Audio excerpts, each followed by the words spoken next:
आजादी के आंदोलन में जो योगदान है उसको लेकर के एक एक आर्य समाज का कार्यकर्ता, एक एक आर्य समाज का प्रवक्ता, एक एक आर्य समाज का विद्वान वो जाए। आज कोई आपका नाम नहीं लेगा चल रहा है।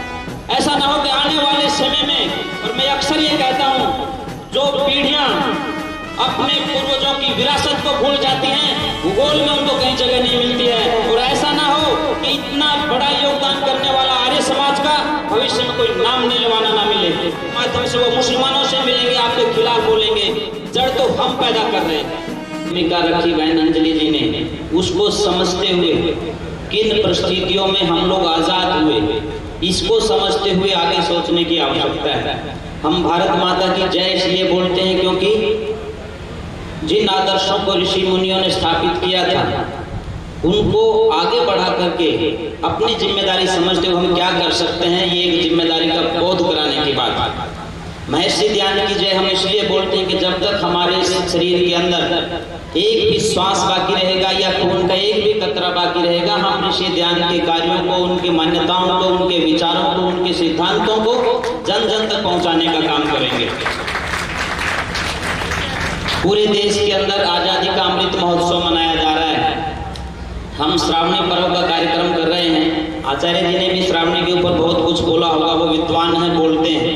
बहन अंजलि जी ने भी वो बातें रखी हैं। पर एक संगठन का सामान्य से कार्यकर्ता होने के नाते मेरी ये भी जिम्मेदारी बनती है, जिस दौर में आज देश चल रहा है, जिन परिस्थितियों से आज देश गुजर रहा है, उनमें हम कहाँ खड़े हैं इसका एक बार मूल्यांकन करने की आवश्यकता है। देश की आजादी के आंदोलन की नींव जब खोदी जाएगी, उसमें आप देखेंगे पहले से लेकर के आखिरी व्यक्ति तक वो व्यक्ति खड़ा दिखाई देगा जो कहीं ना कहीं ऋषि दयानंद से विचारों से सहमत था, आर्य समाज की भट्टी में तप करके वो आया था। लेकिन दुर्भाग्य की बात यह है बहन अंजलि, आपको अपने व्याख्यानों में इस बात को कहना पड़ेगा, 12,000 से ज्यादा कार्यक्रम सरकारों ने आयोजित किए हैं। कोई किसी की भी सरकार हो, मैं किसी सरकार की बात नहीं करता हूँ, लेकिन 12,000 कार्यक्रमों में कोई भी एक भी व्यक्ति ऋषि दयानंद और आर्य समाज और ऋषि दयानंद के मानने वाले लोगों का नाम लेना जब उचित नहीं समझता, तो हमारा फर्ज बनता है, रक्तधारी इन वस्त्रों को पहने हुए जो लोग हैं उनका यह फर्ज बनता है, हमें सूली के ऊपर टांग दीजिए, कोई बात नहीं है। लेकिन देश की आजादी के आंदोलन की यदि आप बात करोगे,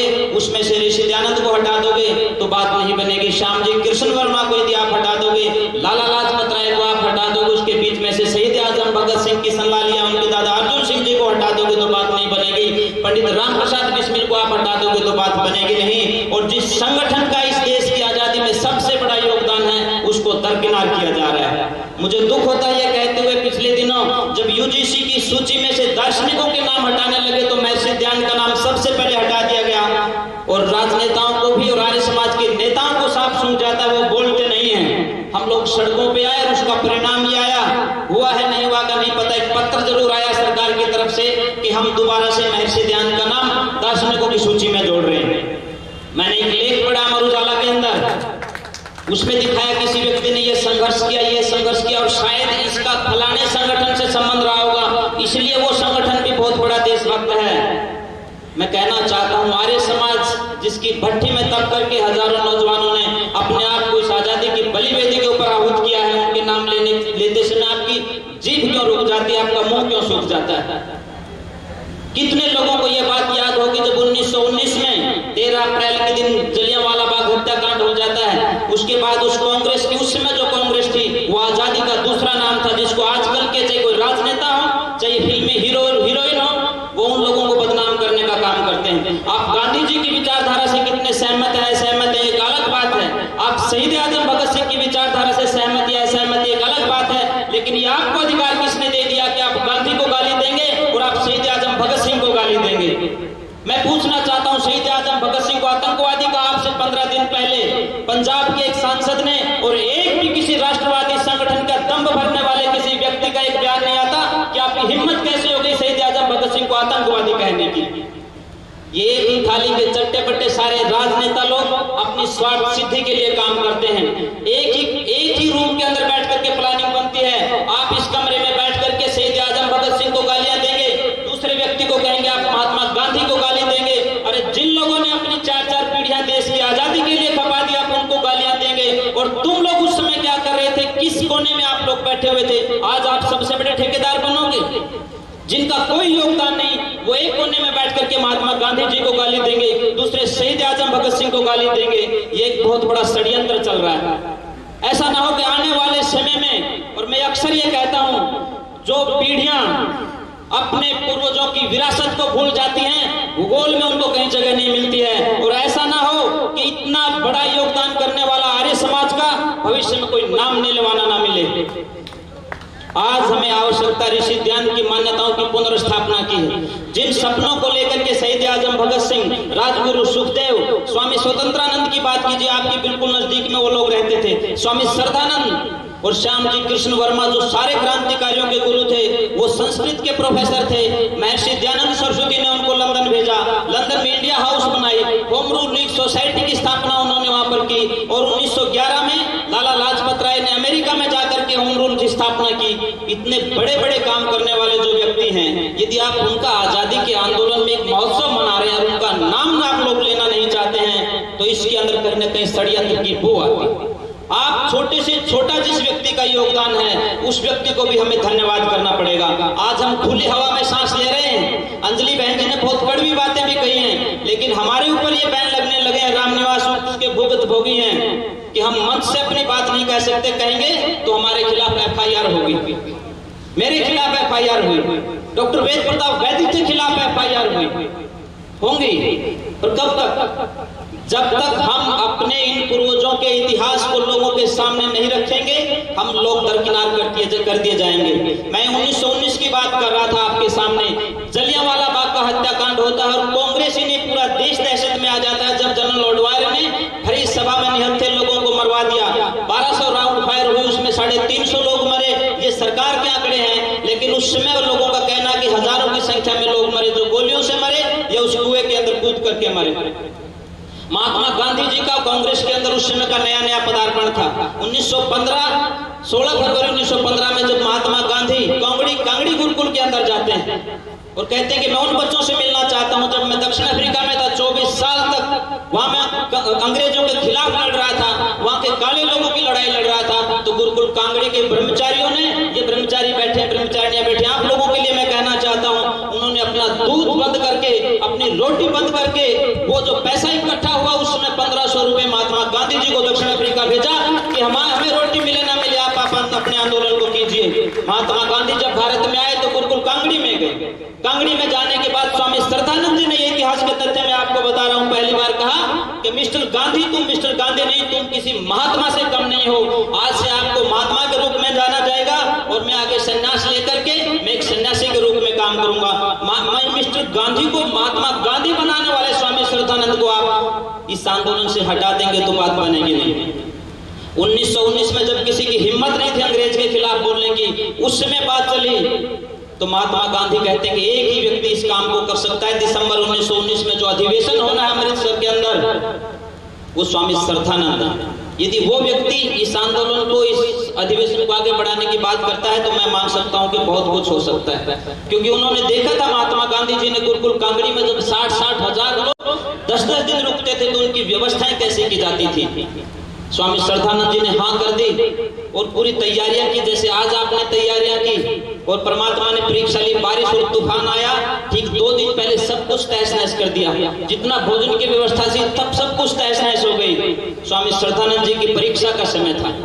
उन्होंने अपना सब कुछ छोड़ करके गलियों में निकल गए। अमृतसर की गलियों में एक एक व्यक्ति के पास जाकर के कहा कि ये अमृतसर का, ये पंजाब के एक साख की बात, ये आर्य समाज के साख की बात है, ये आजादी के आंदोलन की साख की बात है कि हमें आगे आकर के जो लाखों लोग जो आएंगे कांग्रेस के अधिवेशन में, जो दुनिया से नहीं, दुनिया के कोने कोने से आएंगे, जो सिर्फ भारत से ही नहीं आएंगे। उसमें भवानी दल सन्यासी जो डरबन में रहते थे, वहां से आए, मैं वहां रह गया हूँ, 2 बार 3 बार मैं गया दक्षिण अफ्रीका में, उनके परिवार के लोगों से मिला। वो उस समय आए थे 1919 के कांग्रेस अधिवेशन में। स्वामी श्रद्धानंद जी के साथ के कक्ष में वो रुके थे स्वामी भवानी दल सन्यासी।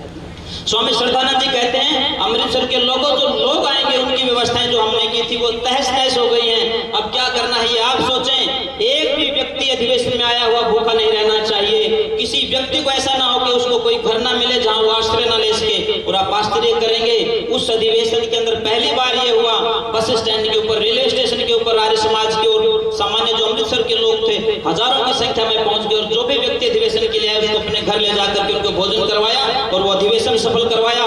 उस अधिवेशन के बाद अगला जो अधिवेशन हुआ लाला लाजपत राय जी ने उसकी अध्यक्षता की और आप सभी जानते हैं आर्य समाज हिसार की स्थापना भी लाला लाजपत राय जी ने की। 1882 से 1885 तक लाला लाजपत राय जी 4 साल रोहतक में रहे।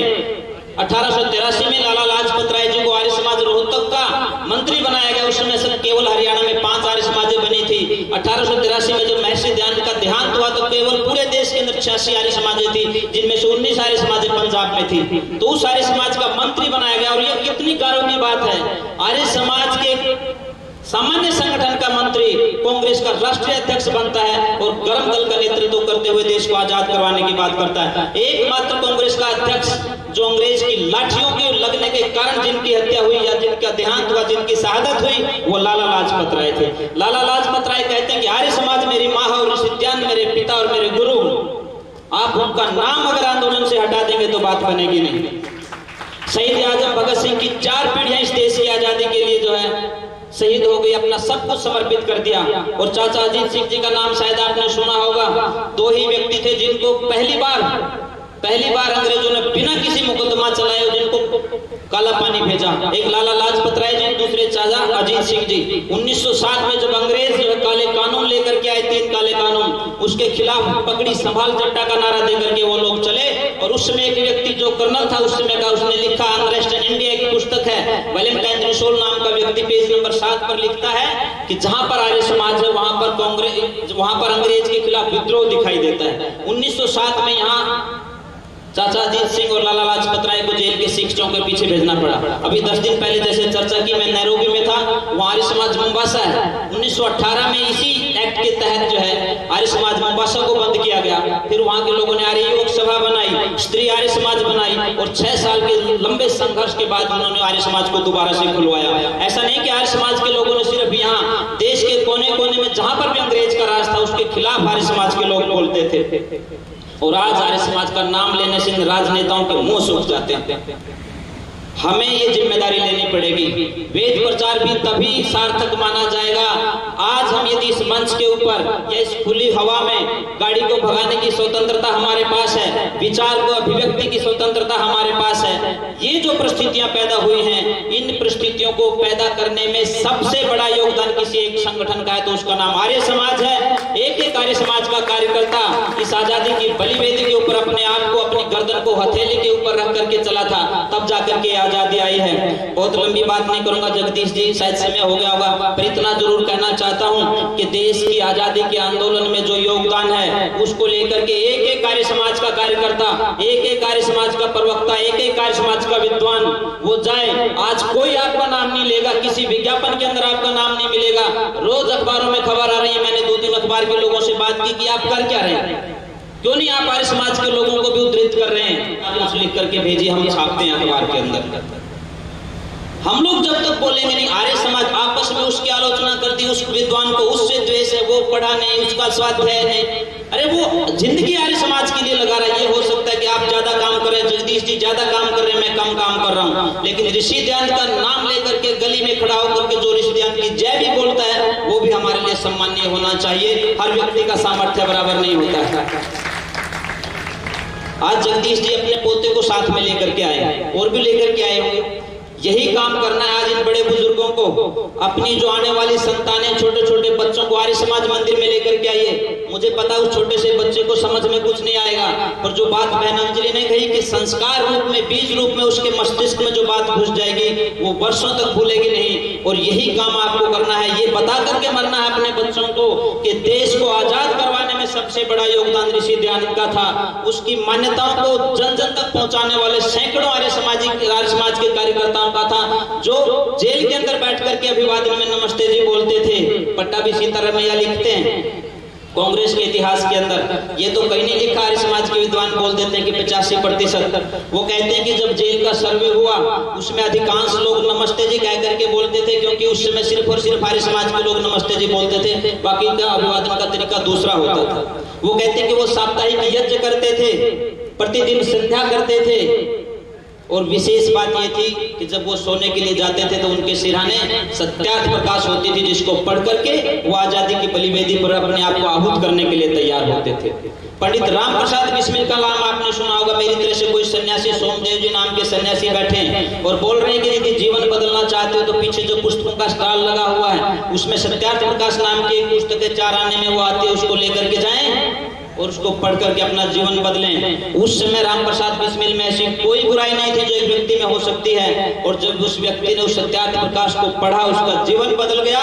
और एक समय आया जब उन घर के लोगों ने कहा कि अब तेरे सामने 2 रास्ते हैं, या तो आर्य समाज को चुन ले या अपने घर को चुन ले, तो वो व्यक्ति आर्य समाज की सुख सुविधाओं को ठोकर मार करके आर्य समाज की गोद में चला जाता है और आजादी की बलिवेदी पर न सिर्फ आहूत होता है बल्कि सैकड़ों कार्यकर्ताओं को तैयार करता है। आर्य समाज के माध्यम से भी मैं कितने लोगों के नाम गिना सकता हूं जो आर्य समाज के अंदर बैठ करके काम करते थे और आजादी का आंदोलन लड़ते थे। शहीद आजम भगत सिंह के बारे में कौन नहीं जानता है। शहीद आजम भगत सिंह 2 बार कलकत्ता में गए आर्य समाज में। एक बार तो जब वो उन्होंने सैंडर्स को मारा और उसके बाद में शहीद आजम भगत सिंह के साथ में दुर्गा भाभी उनकी मेम बन करके गई भगवती चरण बोहरा की पत्नी, जो एक साइंटिफिक दिमाग का आदमी था, भगवती चरण बोहरा, और इनके लिए जो बम बनाता था। और बेसिकली शहीद आजम भगत सिंह कलकत्ता में गए इसलिए थे कि वो जो बम बनाने का जो सामान था वो उनको वहां से एकत्रित करना था। हरि नाम से जो है शहीद आजम भगत सिंह वहां रहे। और जब वो आर्य समाज में रुकते थे, सारा बैठ करके सारी दिनचर्या वहां करते थे, अपने लोगों से आर्य क्रांतिकारी जो संगठन था उनके साथ बैठ करके बात करते थे। आर्य समाज के अंदर रह करके सारी योजनाएं बनी। दुर्गा भाभी जिस कमरे में रहती थी वो कमरा आज भी सुरक्षित है। आर्य समाज कलकत्ता में कभी आप जाकर के देख करके आए। भगवती चरण बोहरा जब वो बम बना रहा था उसका परीक्षण जब करने लगे तो गलत स्विच उसका दबा, उसका ब्लास्ट हो गया, उनका जो है वही शहादत हो जाती।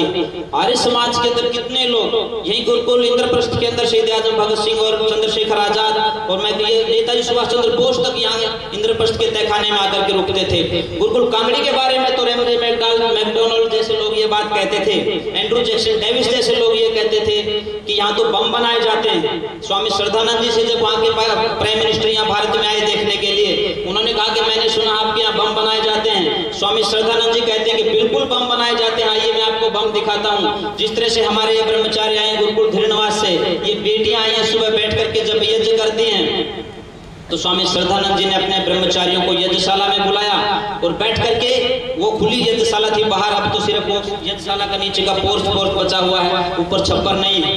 वो जब सामने बैठ गए तो वो कहते हैं कि मुझे बम देखने, वो बम कहाँ है? स्वामी श्रद्धानंद जी कहते हैं कि यही है वो बम जो मैं तैयार कर रहा हूँ। मैं बारूद गोले के बम तैयार नहीं कर रहा हूँ, मैं वैचारिक बम तैयार कर रहा हूँ। और ये देश के जिस भी कोने में जाएंगे वहाँ अंग्रेज की ईंट से ईंट बजा करके वापस आएंगे, मैं ऐसे बम तैयार कर रहा हूँ। ये बात कहने की हिम्मत सिर्फ और सिर्फ दयानंद का सिपाही कर सकता है। तो आज ये संकल्प लेते हुए एक संकेत बहनंजलि ने कहा है, उसमें मैं संशोधन नहीं उसको आगे बढ़ाते हुए कह रहा हूँ। आज मुसलमान का बच्चा 5 टाइम नमाज पढ़ता है, हमें इस बात से बड़ी ईर्ष्या होती है। लेकिन मैं यदि ये कहना चाहूँ, हमारे बच्चे बैठे हैं, बड़े बुजुर्ग बैठे हैं, कितने लोगों को गायत्री मंत्र याद है? 90% लोगों को गायत्री मंत्र याद मिलेगा। यदि मैं आगे ये कह दूं कि कितने लोगों को गायत्री मंत्र का अर्थ याद है तो 90 का उल्टा हो जाएगा, 10% मिलेगा। यदि मैं कहूँ कि कितने लोग दोनों समय संध्या करते हैं तो वो परसेंटेज और नीचे आ जाएगी। यदि मैं कहूँ तो कितने लोगों के घरों में वेद है, वेद का पहला मंत्र कौन सा है, तो तमाम हिंदू समाज जिसको सनातन धर्म के लोग कहते हैं, सांस रुक जाती है उनकी जब उनको पहला मंत्र वेद का याद नहीं है। हम लोग किनसे टकराने की बात कर रहे हैं? जब तक अपनी सेना मजबूत नहीं होगी हम दुश्मन से टकराने की बात नहीं कर सकते। 18 करोड़ मुसलमान हैं, 112 करोड़ हिंदू है। जिस दिन सनातन हिंदू धर्म को मानने वाला व्यक्ति एक वेद के झंडे के नीचे आकर के खड़ा हो जाएगा और हुंकार भरेगा, दुनिया की ताकत ने वो हिंदू की तरफ लगा करके देख करके उसकी आंख में आंख डालने की बात कर सके। सन्नाटा चारों तरफ हो जाएगा। समझना इतना है कि जहां एकता है, जहां संगठन है, जहां विद्वता है, जहां वेद है, वहां डर नहीं है। डर वहां है जहां बिखराव है। हम विद्या नहीं जानते, हम सामर्थ्य नहीं जानते, हम आपस का संयोजन नहीं जानते, एक दूसरे का महत्व नहीं समझते। आज जितने लोग इस हिंदू धर्म से विमुख हो रहे हैं, अखबार के पन्ने आप लोग भी शायद पढ़ते होंगे। डुमरखा के अंदर जिस गांव का एक बहुत बड़ा मिनिस्टर हमारे यहाँ से 4-5 बार मिनिस्टर बने, डुमरखा गांव आप सभी जानते हैं। उसमें जब हवन होता है तो एक नारा लगा दिया जाता है कि हरिजन और एससी इस हवन में नहीं आएंगे। क्यों नहीं बोलते तमाम हिंदू समाज, सनातन धर्म के लोग कि नहीं, महर्षि ध्यान ने ये बात हम सबको दी है, यथे मां वाचम कल्याणी मां वदानी जनेभ्य। इस वेद के पवित्र मंत्र को बोलने का, सुनने का, समझने का, सबको समझाने का अधिकार है। तो क्यों कुछ हरिजनों का नाम लेकर के आप उनको हवन से हटा रहे हैं? आप उनको हवन माध्यम से वो मुसलमानों से मिलेंगे, आपके खिलाफ बोलेंगे। जड़ तो हम पैदा कर रहे हैं। जिस दिन हम उनको गले लगाएंगे, महर्षि ध्यान ने सबसे बड़ा काम यही किया था आजादी के आंदोलन में, अछूतों को गले लगाया। स्वामी श्रद्धानंद जी ने अछूतों को गले लगाया और उसका सामर्थ्य और उसकी ताकत इतनी बड़ी बनी कि देश की आजादी का जब आंदोलन लड़ा गया तो वो लोग भी आगे आगे की पंक्ति में चलने के लिए तैयार हो गए। आज इसी सिरसा और आसपास की बात है, मूले जाट जिनको बोलते हैं, उनके 108 गांव, कितने लोग रोटी बेटी का रिश्ता उनके साथ निभाते हैं। हिंदू महासभा के एक व्यक्ति जो आगे प्रधान थे वो हमारे साथ बैठे, उन्होंने कहा स्वामी जी कुछ दिन के लिए घर वापसी कार्यक्रम चलाते हैं। मैंने कहा ठीक है चलाना चाहिए, परंतु जो घर निकासी हो रही है उसका क्या होगा? आप तो मुश्किल से 10, 20, 50, 100, 200 लोगों को वापस तो ले आएंगे, लेकिन जो रोज रोज जा रहे हैं, आपसे छिटकते जा रहे हैं। मैं तो आर्य समाज का सन्यासी हूं, मूर्ति पूजा में विश्वास नहीं करता, परंतु जब कोई दलित या कोई दूसरा व्यक्ति, हरिजन व्यक्ति आपके मंदिर में जाता है घुड़चड़ी पर, आप उसको घोड़ी पर नहीं बैठने देते, मंदिर में आप उसको जाने नहीं देते, तो वो कुछ भी बने, फिर आपको क्या लेना? फिर आपको किस बात का दर्द है? आज आवश्यकता इस बात की है, हर एक व्यक्ति तक यदि वेद पहुंच जाएगा, वेद के अलावा कोई ऐसी पुस्तक नहीं है जो जोड़ने की बात बताती हो। हर एक पुस्तक कहीं न कहीं तोड़ने की बात कहती है। यदि आप घर घर वेद पहुंचा देंगे, ऋषि ध्यान की मान्यताएं पहुंचा देंगे, वेद के सिद्धांत, आर्य समाज के नियम और उद्देश्य वहां तक पहुंच जाएंगे, तो एक अच्छे समाज की स्थापना होगी जिसकी कल्पना ऋषि दयानंद ने की थी। विचारों को समझने की आवश्यकता, ये बात कह करके अपनी वाणी को विराम दे रहा हूँ। स्वामी श्रद्धानंद जी ने जितना बड़ा शुद्धि का काम किया किसी ने नहीं किया, और ये इतिहास के पन्ने, स्वर्णिम पन्ने बताते हैं कि जामा मस्जिद की मिंबर के ऊपर बैठ करके बोलने का अधिकार भी किसी एक ही सन्यासी को मिला है, वो स्वामी श्रद्धानंद हैं। स्वामी श्रद्धानंद किसी मुसलमान को मारने की बात नहीं करते थे, वो कहते थे कि उनके कान के पास बैठिए, उसका दिमाग बदलिए। दिमाग बदलने की बात कहते थे, और उन्होंने जिन लोगों का दिमाग बदला उनकी संख्या 7 लाख से ज्यादा है। 7 लाख से ज्यादा लोगों की घर वापसी स्वामी श्रद्धानंद जी ने करवाई थी। आज कुछ लोग ये बात कह देते हैं कि आर्य समाज के लोग तो हिंदू धर्म के दुश्मन हैं, हिंदू धर्म के दुश्मन है। मैं कहना चाहता हूँ 1938-39 में जो आंदोलन शुरू हुआ हैदराबाद में, हैदराबाद के निजाम ने जब हिंदू धर्म के मानने वाले लोगों के मंदिरों में घंटी घड़ियाल बजवाने बंद कर दिए, कोई विवाह में घुड़चड़ी नहीं होगी, कोई बैंड बाजा नहीं आएगा, किसी प्रकार का कोई रीति रिवाज नहीं होगा, तब आर्य समाज के सन्यासी उस समय उठ करके खड़े हुए। चाहे आनंद स्वामी जी की बात करो, चाहे नारायण स्वामी जी की बात करो, चाहे स्वामी स्वतंत्रानंद जी की बात करो, भाई बंसीलाल की बात करो, भाई श्यामलाल की बात करो, पंडित नरेंद्र की बात करो, मैं कितने लोगों के नाम आपके सामने गिना सकता हूँ जिन्होंने जान हथेली पर लेकर के निजाम के खिलाफ जो है वहां जाकर के 10,000 से ज्यादा लोग यहाँ से रेले भर भर के गए, काजीपेट, मराठवाड़ा, वारंगल की जेलों को ठोक करके जिन्होंने रख दिया, सिर्फ और सिर्फ इस हिंदू समाज को बचाने के लिए आर्य समाज के लोग आगे आए। जब भी कोई भी व्यक्ति आपको ये कहे कि आर्य समाज के लोग हिंदू समाज के संगठन के दुश्मन है, तो आप उनको ये आईना दिखाइए कि तुम्हें जब जब जरूरत पड़े सुरक्षा की, ये तो प्रहरी है हिंदू समाज का आर्य समाज। तो आर्य समाज जब तक जीवित है तो हिंदू समाज सुरक्षित है। मैं ये बात कहना चाहता हूँ, यही बात आपको हर व्यक्ति तक समझानी पड़ेगी। हिंदू समाज और आर्य समाज निश्चित रूप से वैचारिक दृष्टि से अलग अलग हैं। अब हमारे पास सुरक्षा की जिम्मेदारी है, हमारे समाज के सिपाही हैं। आम जो समाज का जो सिविलियन है वो ठीक है, उनकी सुरक्षा हमारी जिम्मेदारी है। जिसके ऊपर जिम्मेदारी बड़ी होती है उसको कार्य भी ज्यादा करना पड़ता है। और आर्य समाज का एक एक कार्यकर्ता 18 से 19 घंटे तक ऋषि ध्यान के ऋण से ऋण होने के लिए लगा रहेगा। और यदि हम ऐसा कर पाएंगे तो सब मिलकर के बोलेंगे, जो बोले सो अब है, वैदिक धर्म की जय। आपने मुझे सुना, आपका बहुत बहुत धन्यवाद। समय ज्यादा हो गया उसके लिए मैं माफी चाहता हूँ।